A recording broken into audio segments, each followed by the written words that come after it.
personality was amazing. He was like a poet. It was romantic, but yet he loved to play poker and have good times with his friends, and he loved his friends, and he had a lot of really amazing dimensions to him as a human being. If you're gonna choose, which 3 historical figures do you want to play? They don't have to be Filipino. They can be, I don't know, any Historical nation. figures. Yes. Tony Stark. It's history now. He passed away, so I'd like to play him one day. The Avengers. It's a big Avengers fan. I've always wanted to play Andres Bonifacio. That was played by Mr. Robin Padilla, and he did a great job. But I've always wanted to play him. I've always been a big fan of Andres Bonifacio because he was self-taught, yet he loved his country, and he was called a Maralita, but he was an intellectual. And yet he had bronze and intellect. Last question, just a follow-up. So I wasn't able to get to the third one. I don't know about the third one yet. I'll come back to that later. Okay, just a follow-up to the Avengers thing. If Quezon was an Avenger, who do you think he will be and why? Or rather, I mean, if he's part of, at least of the Marvel Cinematic Universe, which superhero would he be? Which superhero? Yeah. I don't know, but I'll turn him into Super Quezon. So it's gonna be Super Quezon Avenue now. Super Quezon Avenue, yes. He has to be his own man, his own hero.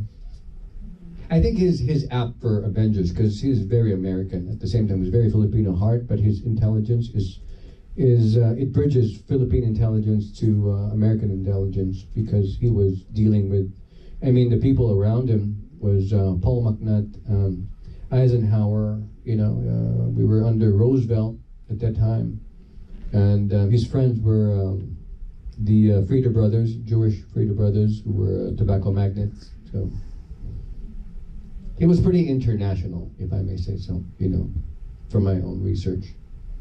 So who's your 3rd historical figure? Marcos actually just came to mind because Marcos is very international. The way he speaks. I mean, he awed me. I saw Marcos in an interview on YouTube, and he made a speech with President Reagan there. And Marcos went on the platform, on the podium, without any script. And he was impromptu, and he spoke with heart. I'm not talking about, I'm apolitical here. You know, there's no side. But as a figure, I was in awe that he was at the White House or somewhere, an amazing event with President Reagan. But he moved the people. He moved me while he was speaking.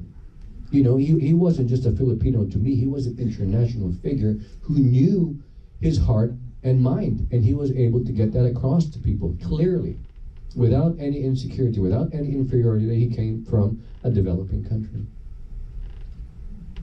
Thank you. You're welcome. Hello. Hello. Good afternoon po, Sir Raymond. I am Yang from the Lifestyle Portal. Hello, Tanong ko lang Yang. po, kung kayo po ba yung may choice na mapasama si Miss Rachel Alejandro dito sa movie? Usually that's the directors and producers, you know, that's their prerogative. But I like that Direct Matthew Rosen asked me what I thought. It's not really I don't like to give an opinion, but it's really what I feel. So when she auditioned, so I read with her yung script, yung dialogue, and yung feeling, observe ko sa sarili ko yung feeling namin kasi she was auditioning for Mrs. Aurora Quezon. And Direct Matthew asked me, so when as soon as Rachel left, and he asked me, so Raymond, what do you think? Because the other there was a prior audition before Miss Rachel, another good actress, but they just had different takes on the role, different energies, and I just said Rachel has a quiet exchange with me than the other actors. They're both good, and they're both there and present, but I feel I like the quietness exchange of my reading and Miss Rachel Alejandro, because President Manuel Quezon is an intellectual. He's also a very sociable. But it was very important for me also to show his heart with his family and with his wife.